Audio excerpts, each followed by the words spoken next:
ఈ నెల 15న పుట్టపర్తిలో ఏరోస్పేస్ సెంటర్ పనులకు కేంద్ర మంత్రి రాజ్నాథ్ సింగ్, సీఎం చంద్రబాబు కలిసి భూమి పూజ చేయనున్నట్లు బీజేపీ నేత విష్ణువర్ధన్ రెడ్డి చెప్పారు.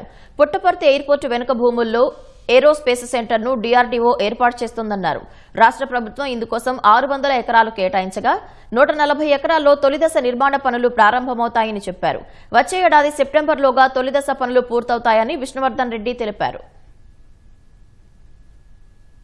ఇది ఆంధ్రప్రదేశ్కు దాదాపు 3 దశల్లో 1,00,000 కోట్ల రూపాయలకు సంబంధించినటువంటి పెట్టుబడులు వచ్చేటువంటి ఒక గొప్ప పరిశ్రమ.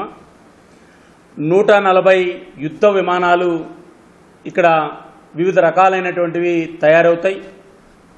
డిఆర్డిఓ సంయుక్తంగా ఈ యొక్క రీసెర్చ్ కేంద్రం ఇక్కడ టెస్టింగ్ నియంత్రణను బెంగళూరుతో అనుసంధానం చేసుకొని ఈ యొక్క తయారీ కేంద్రాల్లో ప్రారంభమవుతాయి.